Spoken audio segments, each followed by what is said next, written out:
FIIT JEE centre Meerut, Noida, Ghaziabad के centre हुए बंद। नागपुर, भोपाल और जयपुर में भी सेंटर बंद किए गए हैं। एग्जाम से पहले FIIT और जेईई सेंटर बंद हुए हैं। सेंटर्स के बाहर अभिभावकों का हंगामा भी देखने को मिल रहा है और फीस लेकर कोचिंग सेंटर बंद करने पर अभिभावकों ने हंगामा किया है। 2 साल की एडवांस फीस दे चुके हैं अभिभावक। तो बड़ी खबर आपको बता रहे हैं, FIIT और जेईई सेंटर रातों रात बंद हुए, जिसके बाद अभिभावकों की तरफ से हंगामा किया गया है। मेरठ, नोएडा और गाजियाबाद के सेंटर भी बंद हुए। इसके अलावा नागपुर और भोपाल, जयपुर में भी सेंटर बंद किए गए हैं, जिसके बाद सेंटर्स के बाहर पहुंचकर अभिभावकों ने हंगामा किया है। और चलिए इसी खबर पर तमाम और जानकारी के साथ में नोएडा से संवाददाता अमित चौधरी और गाजियाबाद से संवाददाता हिमांशु हमारे साथ जुड़ गए हैं। अमित, सबसे पहले आपके पास आएंगे, क्या कुछ वजह बताई जा रही, क्या कुछ कारण बताए जा रहे हैं सेंटर्स के बंद होने को लेकर?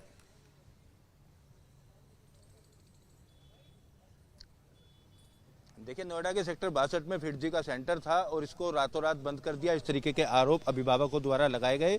इंस्टीट्यूट पर भी हम लोग गए थे, वहाँ ताला बंद है, एक सिक्योरिटी गार्ड केवल मौजूद है और जो दलील है वो ये दी गई है कि तमाम जो फैकल्टी है वो दूसरे इंस्टीट्यूट में ज्वाइन कर ली, ज़्यादा सैलरी के लालच में फैकल्टी ना होने के चलते क्लासेस नहीं की जा रही हैं। वहीं तमाम जो पेरेंट्स हैं पहले सेक्टर 62 के इंस्टीट्यूट पर पहुँचे और अब मैं थाना सेक्टर 58 में हूँ। थाना सेक्टर 58 के अंदर SHO के पास तमाम जो अभिभावक हैं वो पहुँच चुके हैं। कुछ अभिभावक अपने जो पेपर हैं वो पूरा करने की बात कर रहे हैं। साफ तौर पर अभिभावकों का कहना है कि 2 साल की फीस एडवांस ली गई और पिछले दिनों 2 दिन 3 दिन पहले तक लगातार फीस लेते रहे और किसी तरीके का पेरेंट्स को इस बात की जानकारी नहीं दी कि आने वाले समय में इंस्टीट्यूट बंद हो सकता है। अब तमाम पेरेंट्स को जब इस बात की जानकारी मिली कि क्लासेस वहां पर बंद हो गई हैं तो तमाम पेरेंट्स यहां पर पहुंचना शुरू हुए। एक पेरेंट्स मेरे साथ में भी मौजूद हैं। सर, क्या पेपर लेके आए हैं आप? ये किस तरीके की? बैंक के स्टेटमेंट लेके आए हैं, पूरा जो रिसिप्ट दिए थे सब लेकर आए हैं, क्योंकि थाना में बुलाया गया था कि अपने लेके प्रूफ लेके आए। क्या कहना है इंस्टीट्यूट का, किस तरीके की चीज़ें आपको पता चली? जो बंद हो गया, पर अचानक शनिवार को बताया कि बंद नहीं हो रहा है 62 और बुधवार को अचानक ताला लग गया इसमें और सारे आकाश में चले गए। और फिर वहाँ से लोगों के पास कॉल आ रहा है, मुझे आकाश में नहीं भेजना है, मुझे पैसा दे या फिर से शुरू करे अपना इंस्टीट्यूट। कितना पैसा आपसे लिया गया फीस के तौर पर? इनिशियल गया, अभी जस्ट एडमिशन कराए थे तो 56 के लिया गया हमसे और नेक्स्ट इंस्टॉलमेंट अभी जाने वाला है, तो अब तो जाएगा नहीं। अब तो क्या मांग करेंगे? हमने मांग करेंगे कि भाई या तो ओपन करे या पैसा लौटाए। देखिए, इसी तरीके की मांग है तमाम अभिभावकों की और तमाम जो दस्तावेज हैं ये आप देख रहे होंगे, ये लेकर आए हुए हैं। तमाम स्टेटमेंट जो दी गई है बैंक खातों में किस तरीके की जानकारी है, सारी जानकारी लेकर थाने लगातार अभिभावक पहुंच रहे हैं। पूरे मामले का जो संज्ञान है शिक्षा विभाग के द्वारा भी लिया गया है। DIOS भी थोड़ी देर में थाने पहुंचेंगे, पुलिस के भी तमाम सीनियर अधिकारी थाने पहुंचेंगे। पुलिस ने भी पूरे मामले को गंभीरता से लिया है क्योंकि छात्रों के भविष्य से जुड़ा हुआ मामला है और ऐसे में रातों रात कई ब्रांच बंद कर देना कहीं ना कहीं कई तरीके के सवाल जरूर खड़े किए जा रहे हैं। माना जा रहा है आज दोपहर तक कानूनी कार्रवाई होगी, FIR भी इनके खिलाफ दर्ज की जा सकती है। इसके अलावा शिक्षा विभाग इस बात की भी जांच करने की बात कर रहा है कि जो इंस्टीट्यूट खोले गए थे वो तमाम मानकों पर खरे उतरते हैं या किसी तरीके की धांधली इन इंस्टीट्यूट को खोलने में मैनेजमेंट की तरफ से की गई थी। तो तमाम एंगल्स पर जांच की जाएगी और जैसे जैसे समय बढ़ रहा है वैसे वैसे अभिभावकों की संख्या बढ़ती हुई नजर आ रही है। दूसरी तरफ जो संबंधित अधिकारी हैं उन्होंने पूरे मामले का संज्ञान लिया। जो एक लिखित शिकायत दी गई थी उस शिकायत के आधार पर मुकदमा दर्ज करने की भी तैयारी यहां पर की जा रही है। नोएडा के अगर इंस्टीट्यूट की बात की जाए तो इसमें 1000 से ज्यादा जो छात्र हैं वो यहां पर पढ़ाई कर रहे थे, जिस तरीके की जानकारी अभिभावकों की तरफ से दी गई है। अब उन 1000 पेरेंट्स ने कल रात में भी मीटिंग की और तमाम व्हाट्सएप ग्रुप बनाए, एकजुट होकर इंस्टीट्यूट के खिलाफ लड़ाई लड़ने का जो दावा है तमाम अभिभावकों की तरफ से किया जा रहा है। अब पुलिस किस तरीके का इसमें एक्शन लेती है या शिक्षा विभाग किस तरीके की खामियां को निकाल पाता है। दूसरी तरफ अगर इंस्टीट्यूट की बात करें तो पुलिस अधिकारियों से जब हमारी बात हुई, पुलिस अधिकारियों ने बताया कि इंस्टीट्यूट का दावा यह है कि उनकी तमाम फैकल्टी दूसरी इंस्टीट्यूट में एक साथ ज्वाइन कर ली, ज़्यादा सैलरी का लालच दिया गया, इंसेंटिव ज़्यादा देने का लालच दिया गया और पिछले काफ़ी दिनों से FIIT की तरफ से उनकी सैलरी इंक्रीज नहीं की जा रही थी, इंक्रीमेंट कम दिया जा रहा था। तो इसके चलते दूसरे इंस्टीट्यूट में वो ज्वाइन कर ली और मैनेजमेंट द्वारा यही बात कही गई है कि स्टाफ की कमी होने के चलते क्लासेस नहीं चलाई जा रही हैं। पूरी तरीके से बंद करने का अभी कोई स्पष्ट जवाब किसी भी पेरेंट्स को इंस्टीट्यूट की तरफ से नहीं दिया गया। लिहाजा इसी जवाब की मांग को लेकर तमाम अभिभावक यहाँ पर पहुंचे कि आने वाले समय में इंस्टीट्यूट संचालित होगा या इन लोगों की फीस वापस होगी, और अगर फीस वापस होती है तो बीच में पढ़ाई छोड़ने वाले इन तमाम जो छात्र हैं इनको किस इंस्टीट्यूट में दाखिल कराया जाएगा, उनकी पढ़ाई को लेकर भी एक बड़ा संकट बिल्कुल अमित, कहीं ना कहीं जो अभिभावक हैं उन्हें अपने बच्चों के भविष्य की चिंता है। अब अचानक से संस्थान बंद हो गया, जो तैयारियां कर रहे थे, जो फीस जमा की गई थी, उसको लेकर कहीं ना कहीं अभिभावक चिंतित हैं। गाजियाबाद का भी रुख कर लेते हैं, भोपाल से भी हमारे साथ अतुल जुड़ गए हैं। लेकिन गाजियाबाद की अगर बात करें हिमांशु, फिलहाल गाजियाबाद में कितने सेंटर्स इस वक्त मौजूद हैं? फीट और जेई के सभी सेंटर्स पर किस तरह की तस्वीरें हैं? हर एक सेंटर्स की बात करें तो वहां पर कितने छात्र पढ़ते हैं?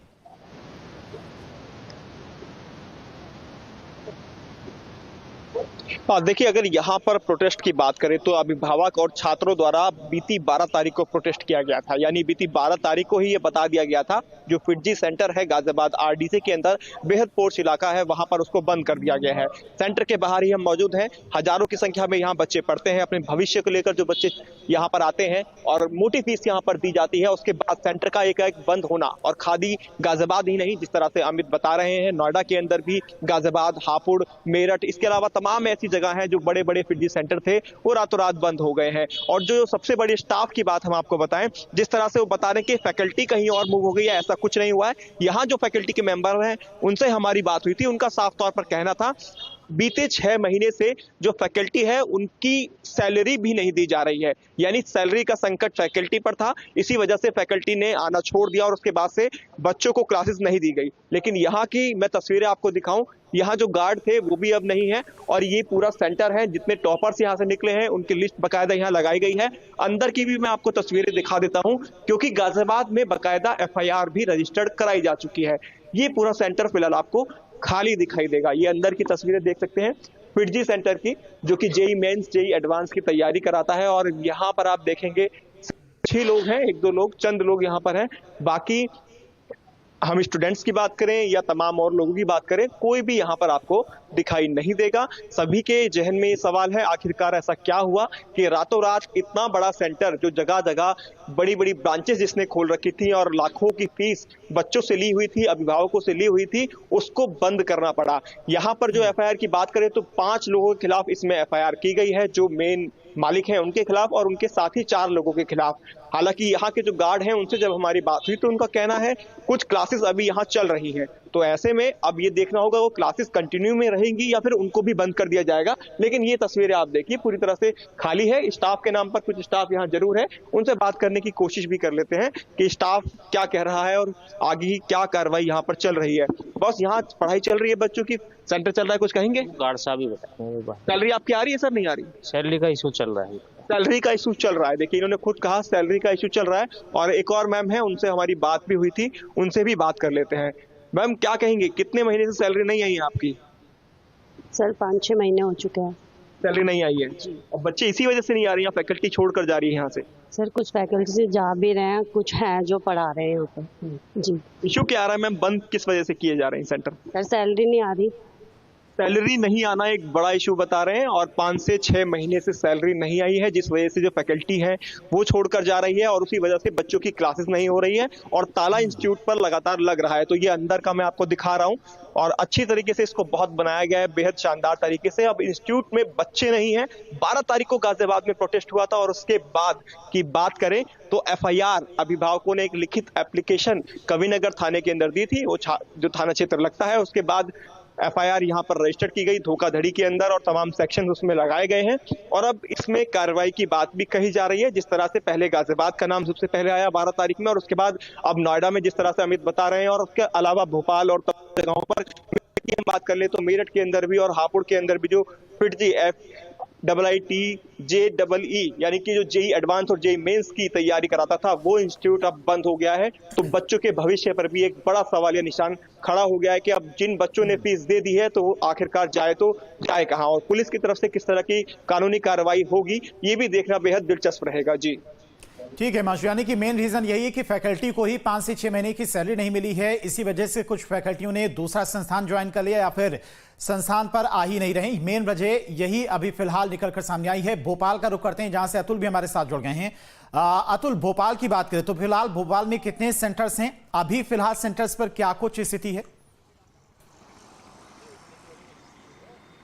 देखिए, भोपाल की भी अमूमन वही स्थिति है जो देश के अन्य हिस्सों के सेंटर की बन चुकी है। देखिए, लगभग 700 बच्चे जो तो फिरजी में भोपाल में जो है पढ़ाई कर रहे थे, शिक्षा ले रहे थे, एक सुनहरा भविष्य की तलाश में फिरजी पहुंचे थे। लेकिन अब उनके सामने न केवल पढ़ाई की बल्कि एक आर्थिक तौर से भी संकट खड़ा हो चुका है, क्योंकि लगभग 3 लाख से ज़्यादा का फीस प्रत्येक बच्चे से यहाँ पे ली जा रही थी और ऐसे में लगभग 700 बच्चों के यहाँ पे फीस ले ली गई थी और लगभग 12 से 15 करोड़ के बीच की ये फीस यहाँ पे ली जा चुकी है अभिभावकों से। देखिए, अभिभावकों को पहुँचने का सिलसिला लगातार जारी है, लेकिन खास बात यह है कि दिसंबर की शुरुआत के दौर में ही फिरजी ने यहाँ पे क्लासेस लेना बंद कर दी थी और अमूमन स्थिति वही बनी थी कि जैसे कि दूसरी जगह पे बनी है कि टीचर्स को फीस नहीं दी जा रही थी। लगभग 6 महीने का समय बीत चुका था। यहाँ पे जो शिक्षक थे उनको फीस के नाम पे केवल आश्वासन दिया जा रहा था, रोजाना दिन दिए जा रहे थे, तारीख दी जा रही थी और उसके बाद अब शिक्षकों ने वहाँ पे आना छोड़ दिया था, पढ़ाई करना छोड़ दी थी। हालांकि उसके बाद जब अभिभावकों ने इंस्टीट्यूट में बात की, संस्थान में बात कही, तो उनका यही कहना था कि ऑनलाइन पढ़ाई करवाई जाएगी।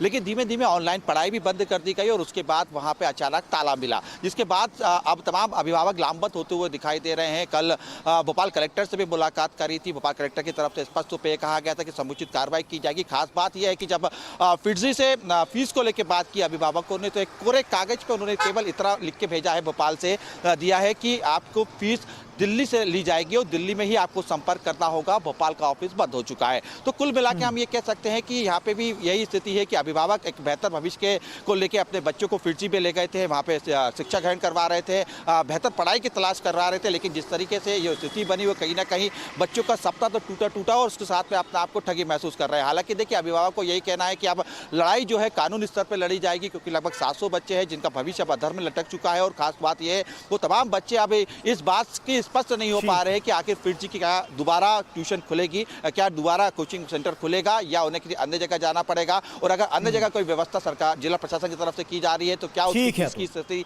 रहेगी। ये तमाम जो सवाल है